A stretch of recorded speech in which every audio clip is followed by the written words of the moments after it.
All right. So here we are. Baruch Hashem. Boker Tov. Shabbat Matot Mas'eh. Double portion Shabbat. And we're closing out the book of Bamidbar and exciting things to come. But today we're going to really talk about Birkat Hamazon again. We're going to go back to where we were. So let's say our bracha together. Baruch atah Adonai Eloheinu melech haolam asher kitshanu b'mitzvotav v'tzivanu la'asok b'divrei Torah. I had to pause for a moment because I was about to say Hamotzi lechem min haaretz. I don't know why. I guess I have food on the mind. So a couple weeks ago, we had part two, the second installment of this, and we're on to part three. We just as a quick review, we discussed that there's this introductory paragraph, which I think we actually went over. Hazorim bedima barina yitzorum, one of my favorite lines of all of the Psalms. Those who sow with tears will reap with joy. And this idea that we recite this psalm on Shabbat before we say Birkat Hamazon to sort of elevate us to the energy of the reestablishment of our homeland and our safe space and all the comfort that comes with that, creating home. And this idea that it is, as I wrote on the side, Me'ein Olam Haba, a taste of the world to come. And in that time to come, we will have the Beit HaMikdash again, and with that is this energy that says that we will be in relationship with God, and that is embodied in Birkat Hamazon. We discussed how the line in Deuteronomy says two things. First, it says, you shall eat, you shall be satisfied, and you shall bless. And you could stop there, but the text continues to say, you shall bless God for the land and all that is in it, right? And so the Birkat Hamazon really is two things. It's about thanking God for the food and also thanking God for Israel or for our land. And, that doesn't get as much accent in the sources, in our community, but it is definitely the pshat, the simple interpretation. I've done a little bit of reformatting this since we last met. We talked about the Zimun, that there's a different kind of invitation. You invite people, and I broke it down very quickly on the left side. So number of people at the meal determines whether this section is said at all. If it's 0 to 2 people, you skip this altogether. Once you have 3 people, you do this Zimun. And then when you reach 10 or more people, you add Adonai or Eloheinu, I guess, as the case may be. And I think there's a formula when you have Rivavot, which is technically seen as 10,000 people together reciting. I think in the Talmud, I have to go back and look at Brachot 49b to see what the threshold number is. But there is another way. You would say Birshut Chavirai Nevarech Adonai Eloheinu when you reach a very large number. So maybe when you're at Dodger Stadium, like I will be tonight, God willing, I will be able to say Birkat Hamazon with all the masses that are there. Although that raises the question, do you do this if you have a non-Jewish mix and you don't, do you need Jewish 10 people? I think the answer is yes. Okay, any thoughts? This is all review.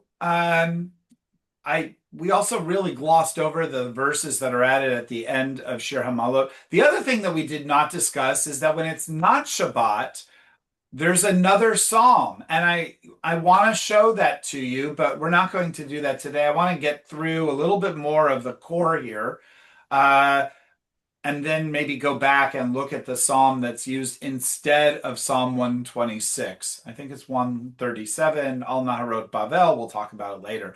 So the first of the 4 blessings, because really the core of Birkat Hamazon is 4 paragraphs.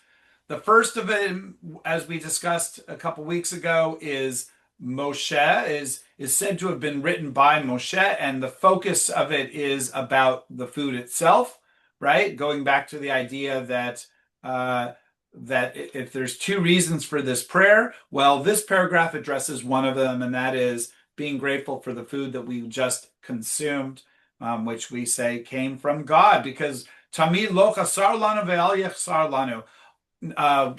That we would never be lacking, and that we never lacked, and we will never lack, right? Who provides food for all the creatures whom God has created.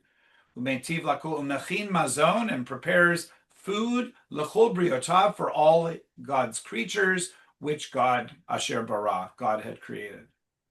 So that's paragraph 1. And we also discussed paragraph 2. And this is the one where we see in the second part of it, the actual verse. Let me see if I can enlarge this a little bit more so you can get more out of it. Kakatu ve'achalta ve'savata uverachta et Adonai Elohecha al haaretz atova asher natan lach. That is the mitzvah of Birkat HaMazon, right? It's not just a nice thing to do. It's actually considered a mitzvah. You shall eat and you will be satisfied. And then the action is, thou shalt bless God for the land, the good land which God gave to you. So, and here it is in purple as well. I'm using color coding the best I can. When you have eaten your fill, give thanks to Adonai your God for the good land which God has given you, from Deuteronomy.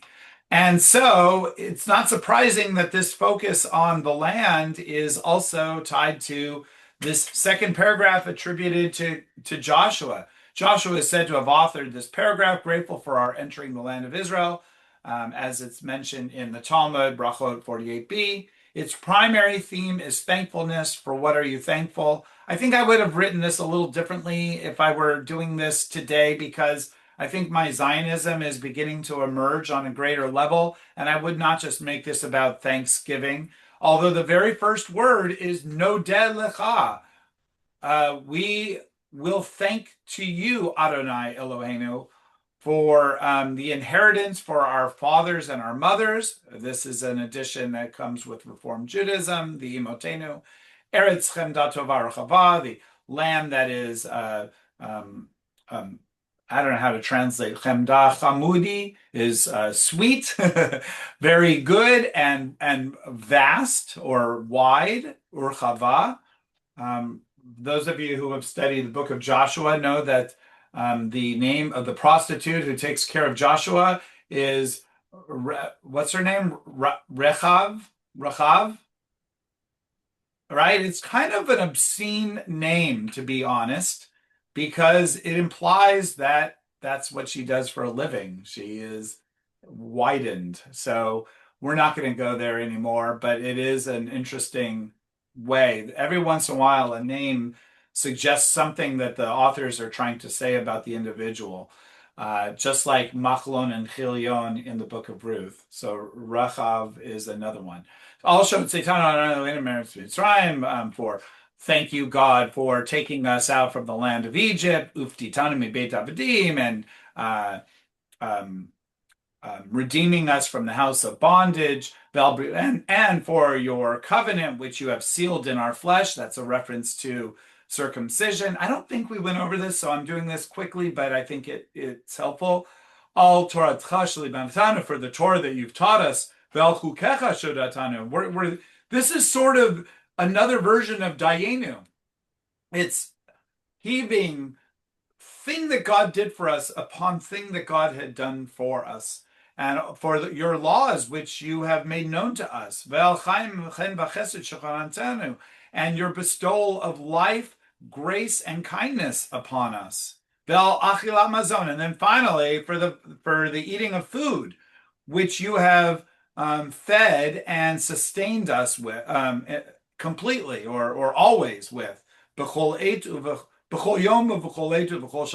In every day, in every time, and in every hour or moment or even second. So we get the sense that this is a heaping of blessings that God has given to us, and our thanks for the many ways. And if we wanted to, we could substitute it with die dayenu, die dayenu, die dayenu, dayenu, dayenu. So it's in the context of this that we then have a prayer that's inserted for Hanukkah and for Purim. We see this also in Birkat, in the Shmona Esrei, in the weekday prayers, and actually all days of reciting, all times that we recite the Amidah, right, the standing prayer. There's an insert that takes place in that prayer, in the prayer that starts with Modim Anachnu Lach. We give thanks to you, right? And so similarly, in this prayer that begins with modeh, nodeh, as opposed to modim, it's the same idea. We will give thanks versus modim anachnu lach, which is we are thanking you, or we are acknowledging before you. Some people translate nodeh or todah as acknowledgement. And it's the same word as todah rabbah when you say thank you very much. Todah, nodeh, modeh ani lefanecha. All of this is about thanksgiving. Another word, the formal word is hoda'ah. It's all connected. And not surprisingly, we thank God in this Birkat HaMazon specifically for two post-Torah-itic holidays. Purim a little less so because it's in the Megillat Esther. But both Hanukkah and Purim are a reframing of that old joke about what are Jewish holidays about. It's they tried to kill us, we won, let's eat. Hanukkah is definitely that. We have a lot of partying, and we acknowledge that Antiochus Epiphanes IV tried to destroy our religion. And then similarly, what's his name? Achashverosh, Haman tried not to just destroy our religion, but to destroy the Jewish people in the holiday Purim. But we won, and we have a misibah. We have a big party. And if Avital was here, she would say, Tamid yesh sibah lemisibah, which is a little bit of a Hebrew poem, or what's the word for it? It's a poetic way of saying there's always a reason to party. So a siba is a reason, lemisiba, for a party. So that's the joke in there. Okay, so after that, we go back to the rest of this, which is also what happens in the Modim Anachnu Lach prayer. There's like that insert, and then we go back, and if we had it in front of us, it would be very clear the parallels between this and the Hoda'ah prayer, or the Modim that we have in the Amidah. And we go back to Ve'al Hakol, and for all of these things, Adonai Eloheinu Anachnu Modim Lach. So this is sort of the big summary of Mevarchim Otach. For all these things, Adonai, our God, we are thanking you, and we are blessing you. May your name be blessed. Yitbarach Shimcha, Befi Cholchai, with every life form, with every entity, always, forever and ever. I mean, oodles and oodles of love for God here.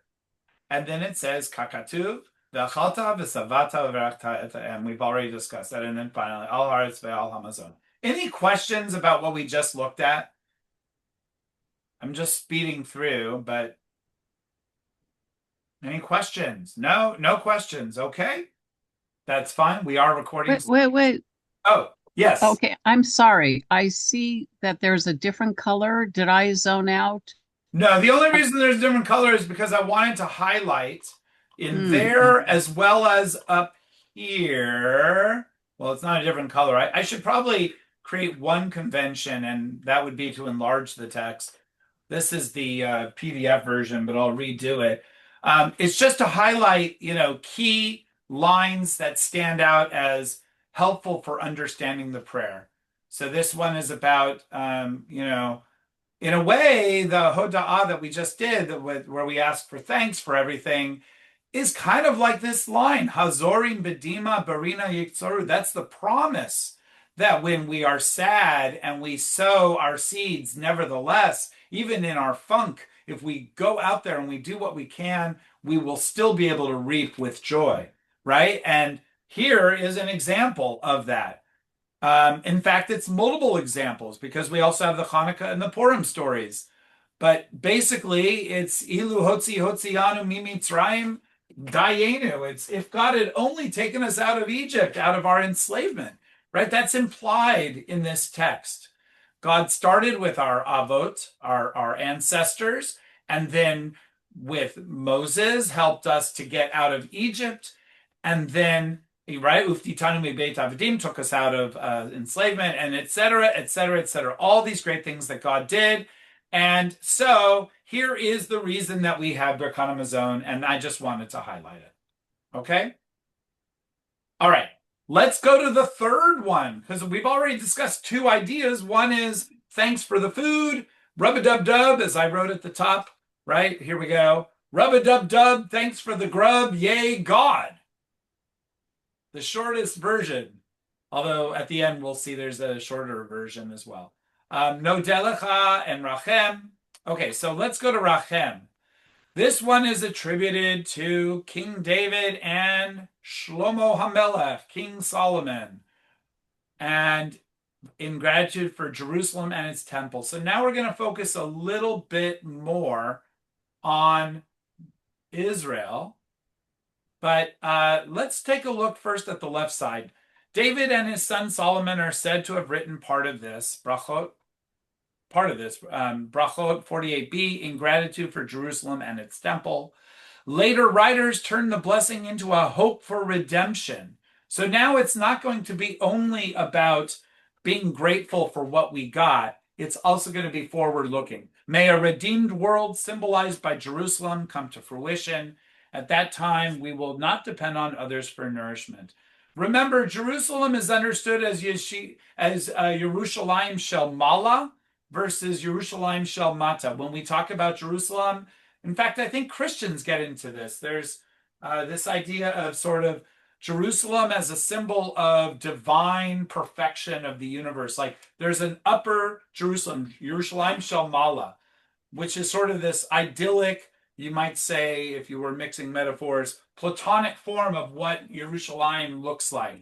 Jerusalem is this goalpost that we're all trying to reach toward. And even though our Jerusalem doesn't look that way, we're trying to get it to look that way. So it's in that context that King David and Solomon, who of course are the ones who build Jerusalem, are attributed with, all this focus on Jerusalem. Oh, it must have been David and Solomon who wrote this because that's what their focus was, right? King David builds the city of David. He takes over the Jebusite city that was there before, and he establishes the city of David. Along comes his son Solomon, who is given the permission by God to build the Beit HaMikdash. And the first temple is built by Solomon, not by David, because as we all remember, David had blood on his hands and he was not allowed to do it. So let's look at the text itself. Any questions or comments before I do that? Okay. Rachem Adonai Eloheinu al Yisrael Amecha. Be compassionate, Adonai our God, upon Israel your people. Right? So now it's a yearning for compassion, right? It's not just about being thankful. It's not being thankful for food, not being thankful for Israel. We're now saying, God, now that we've warmed you up with our love for all the things you've done for us, now here come our petitionary prayers. Although they're not quite petitionary prayers, but that's a conversation for another day. You can't do petitionary prayers on Shabbat. But we basically say, God, be compassionate upon Israel, Vel Yerushalayim Recha, and on the city of your city, Jerusalem, Vel Tzion Mishkan Kavodecha. In this context, Tzion or Zion is literally the holy spot, right? It is the Beit HaMikdash, it's basically the Temple Mount. Remember, it's Mount Zion that is right next to Jerusalem, to the Beit HaMikdash. So we're kind of speaking metaphorically about Jerusalem, but we're also really, and we're talking about Zion, but we're really talking about Tzion Mishkan Kvodecha, Zion, the dwelling place of your holiness. Remember, the idea was that during the first temple time, God's Shekhinah, right, divine presence, actually dwells in the Beit HaMikdash for the first temple, not the second temple. And that's a whole other side conversation, which is actually a great conversation during this period of the 3 weeks, because that's where we are right now. We're now in that period preparing between the breaching of the walls on the 17th of Tammuz and the destruction of the temple on the 9th of Av. The 17th of Tammuz is referencing the first temple, and Tisha B'Av, while it's associated with both the first and second temple, liturgically it really is based on the destruction of the first temple, and that's a whole other conversation. But here we are, we're saying, God, please be compassionate for Zion, the inhabitants of your holiness, of your honor, of your glory, basically the temple. Ve'al malchut Beit David mishichecha, be compassionate also upon the rule of King David, your Messiah. Okay, Mashiachecha, we should talk about that word. Mashiach, Mashiach. What does that mean? It means anointed one. That's what a Messiah is. Don't get your Christian language mixed in. What is a Messiah? It's very simple. It's a person who is anointed and is through that anointment sort of I guess it's like a coronation act, I guess. I don't know. Coronation, of course, I'm getting so sidetracked with a coronation is the sound of the trumpets, right? But it's the whole idea here that a specific person is being anointed. There's oil that is being placed on their forehead, and with that comes their authority. So Beit David Mishichacha, the house of David, your Messiah, meaning King David, right? And his rule. So we're asking that there be compassion or mercy upon the descendants of David who could become the Mashiach again. Ve'al habayit hagadol hakadosh nikrashim chalav, and upon the great house, great and holy house that is called by your name upon it, or that your name is called upon it. Basically, that is specifically the Beit HaMikdash. And then it turns a little bit. Eloheinu, and that's the first sentence. That's why there's a colon there, right? So that was the first sentence. And now we're going to say a little bit more. So have compassion upon all these things. And now, Adonai Eloheinu Avinu, Adonai our Father, right? Or our God, our Father, Re'enu, Zunenu, right? Re'enu, be a ro'eh, be a shepherd. So shepherd us. Zunenu, give us mazon, give us food, feed us.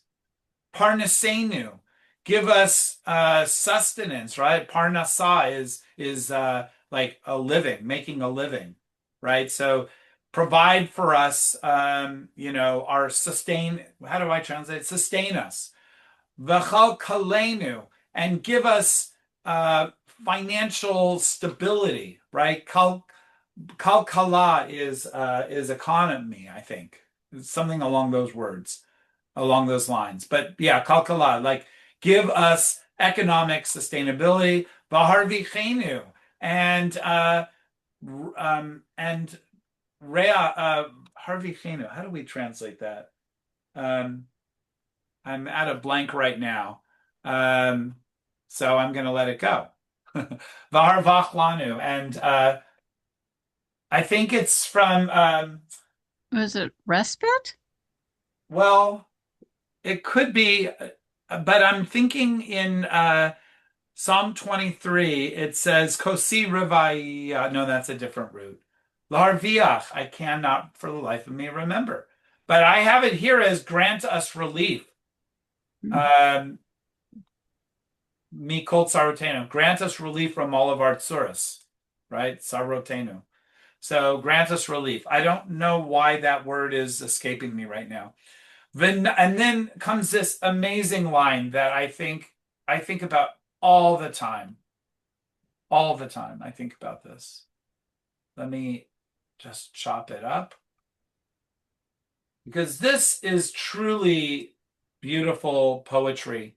Um, V'na al tatzrich. This is about freedom.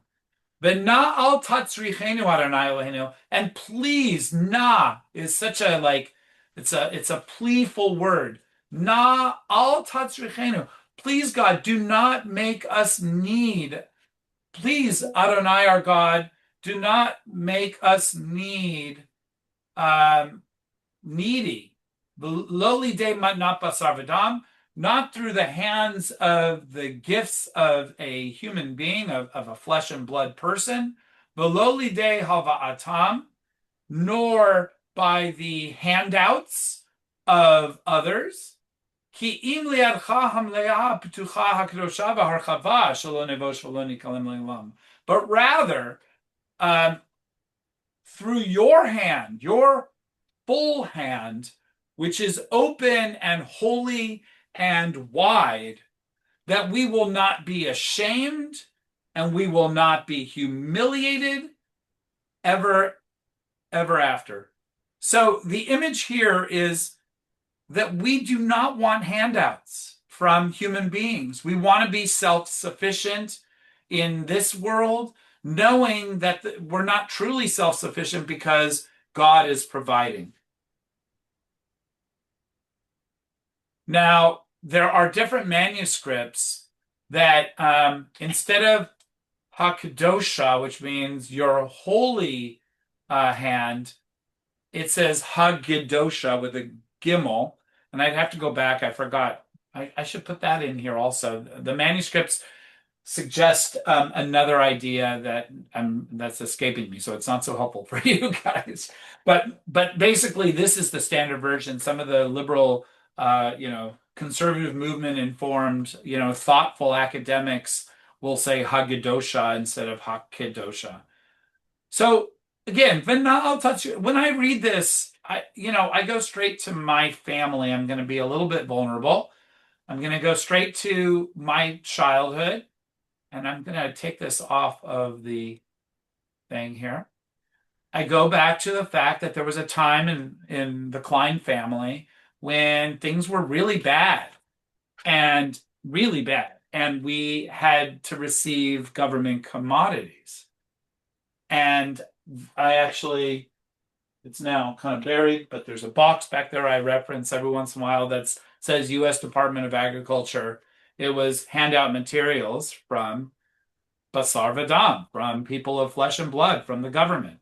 Thank God we had that, but my God, we were in a very fragile circumstance. And so this prayer always stands out to me as reminding me that, my family isn't alone, that there are others who are in need of support, and that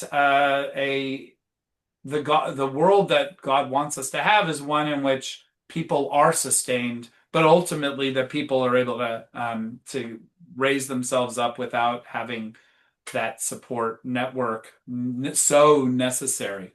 But thank God we had it. I don't know what life would have looked like for my parents if they didn't. So, with all of the banter back and forth politically and whatnot, let's not lose sight of the basic requirement to be compassionate to people who may feel the kind of vulnerability that I think this text is implying. This text implies incredible frailty and vulnerability and ways in which some people are scared that they aren't going to have that mazon, that food. And so, that's what one of the highlights also of this prayer, I think. It says, "V'na'al tashrichenem," please do not make us needy from other people's support. Let us only rely on God. And so that's part of the vision. So that is the third paragraph, and we'll have one more to look at, one that's kind of unusual when we get to work together next time we meet. I'm going to be traveling next week. So I think we're going to have to, I think it would make sense to put it off by a week, if at all possible. I just don't know where I'm going to be. I'm going to be up in Alaska, and I have no sense of any geography there. So, and what the internet is going to look like. We're going to be gone also, so that would probably be fine as far as Pamela and I. I will Okay. be here. You'll be here? Well, You Esmo, if you talking want, we can do a phone call instead. me and my dog. I'll be here, but I think there was something else I was thinking about watching on Zoom, but I can't remember what it is now. Well, So, Avital is also taking a class with my friend Melanie Grunwald, who is teaching Kabbalah. And, if anyone wants to go to one of those sessions instead, I can help make that happen. And you might and want, that's Zoom? that's a Zoom-based thing, yeah. Okay. Gotta remember. Melanie Would was you involved in Hillel with me. would you say again which class you're going to be in Alaska? Is it next week? Yeah, next Tuesday, a Next week from Tuesday, today. a week from today. Yeah, Irvin, we can still make that. Oh, we're not going to be gone then. We're going to be gone in Tuesdays. Oh, you'll be Oh, around that's on the right. 29th? Oh, Actually, that's Oh, right. right. The 29th is Robinette Michelle Farber. Right. oh, really? Is it the same time as this? No, it's at night, but I'm hoping Ah, that Pamela and I will see each other I'm there. very Yeah. jealous that you guys are going. Have a good time. Um, Okay. all We'll be right. so Thank you, wise. everybody. Thank you. I'll Thank, upload this and all will be well. Thanks so much. Thank you. Okay. See you Bye-bye. next month. yeah. Bye-bye. Well, on Shabbat. Yeah. Bye-bye. Bye bye. Bye.